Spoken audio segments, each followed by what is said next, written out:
Maharashtra medical काउन्सिलमध्ये BHMS-CCMP पात्र डॉक्टरांना नोंदणी देण्याच्या निर्णयाविरोधात छत्रपती संभाजीनगर येथील शासकीय वैद्यकीय महाविद्यालय व रुग्णालयातील निवासी डॉक्टरांनी आंदोलन पुकारले आहे. मार्ड संघटनेच्या नेतृत्वाखाली सुरू झालेल्या या संपामुळे बाह्य रुग्ण विभागातील सेवा, नियमित रुग्ण तपासणी आणि वैद्यकीय विद्यार्थ्यांचे शैक्षणिक कामकाज प्रभावित झाले असून उपचारासाठी दूरवरून आलेल्या अनेक रुग्णांना गैरसोयीचा सामना करावा लागत आहे. निवासी डॉक्टरांचे म्हणणे आहे की CCMP अभ्यासक्रमाच्या आधारे BHMS पदवीधारकांना महाराष्ट्र मेडिकल काउन्सिलमध्ये नोंदणी देण्याचा निर्णय आधुनिक वैद्यकीय शिक्षण आणि उपचार पद्धतीच्या निकषांवर परिणाम करणारा आहे. त्यामुळे रुग्णांच्या सुरक्षिततेसह वैद्यकीय व्यवस्थेच्या गुणवत्तेबाबत गंभीर प्रश्न निर्माण होऊ शकतात. संबंधित प्रकरण न्यायालयात प्रलंबित असताना नोंदणी प्रक्रिया पुढे नेऊ नये अशी मागणी आंदोलनकर्त्या डॉक्टरांनी केली आहे. दरम्यान संपाच्या काळात आपत्कालीन सेवा, अतिदक्षता विभाग आणि अत्यावश्यक वैद्यकीय सुविधा सुरू ठेवण्यात आल्या असल्या तरी नियमित OPD, वॉर्डमधील तपासण्या आणि शैक्षणिक उपक्रम ठप्प झाल्याने रुग्णालयाच्या कामकाजावर मोठा परिणाम झाला आहे. राज्य सरकारने या विषयावर तातडीने निर्णय न घेतल्यास आंदोलन राज्यभर तीव्र करण्याचा इशाराही मार्ड संघटनेने दिला आहे. सचिव मार्ड छत्रपती संभाजीनगर. आम्ही आज OPD सर्व्हिसेस बंद केलेल्या आहेत आणि सर्व emergency services, emergency lab services वगैरे सर्व सुरू आहे.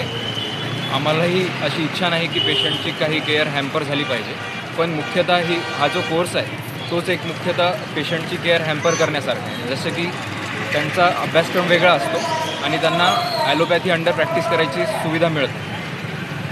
तर हा आमचा एक दिवसाचा आज OPD बंद असा संप आहे, पण सरकारने काही यावर ॲक्शन नाही घेतली तर आम्हाला पुढचे कठोर पावलं उचलावं. नमस्कार, मी डॉक्टर श्रावणी खत्रे, व्हाईस प्रेसिडेंट सेंट्रल मार्ड. आज आम्ही CCMP म्हणजे certificate course of modern pharmacology, जो 1 वर्षाचा कोर्स आहे, होमिओपॅथी डॉक्टरांना देण्यात येत आहे MMC रजिस्ट्रेशन अंतर्गत. त्यासाठी आज आम्ही विरोध म्हणून संप पुकारला आहे. आज आमच्या संपाचा पहिला दिवस आहे. आज आम्ही फक्त इलेक्टिव्ह सर्व्हिसेस बंद ठेवलेल्या आहेत. इमर्जन्सी सर्व्हिसेस अजूनही चालू आहेत.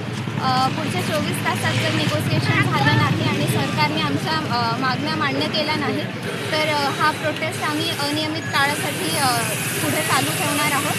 त्यात इमर्जन्सी सर्व्हिसेसही 24 तासानंतर बंद करणार आहोत. बेसिकली CCMP कोर्समुळे जी क्रॉसपॅथी चालू होते त्यामुळे रुग्णसेवेवरती जास्त परिणाम पडणार आहे. रुग्णसेवेचा जो दर्जा आहे तो खालावत जाणार आहे. याच्या विरोधात आज आम्ही ही स्ट्राईक करत आहोत. परिणाम आहे रुग्णांवर. आज बेसिकली आम्ही फक्त OPD सर्व्हिसेस बंद ठेवलेल्या आहेत. त्यामुळे तेवढा परिणाम आज आमच्या साईडनी पडणार नाही आहे, पण उद्यापासून इमर्जन्सी सर्व्हिसेसही बंद केल्यानंतर रुग्णसेवेवरती थोडासा परिणाम पडू शकतो. क्या हुआ बहू? माँ, पाइल्स की बहुत तकलीफ हो रही है. तो तुम गुदरोग सर्जन के पास क्यों नहीं गई?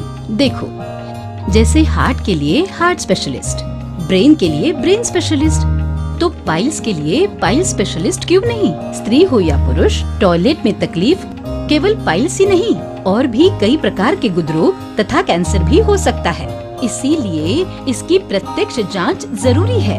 ठीक है माँ, पर जांच के लिए हम जाएंगे कहाँ? वही काले आयुर्वेदिक पाइल्स हॉस्पिटल में. लेकिन माँ, प्रेगनेंसी में पाइल्स की दवाइयाँ?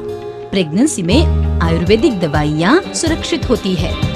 जनहित में जारी. काळे आयुर्वेदिक पाइल्स हॉस्पिटल, औषधि चिकित्सा तथा सर्जरी ट्रीटमेंट उपलब्ध. हमारा पता उमरेड रोड, दिघौरी बस स्टॉप के पास, नागपुर. अधिक जानकारी के लिए वेबसाइट पर जाएं kalepileshhospital.com.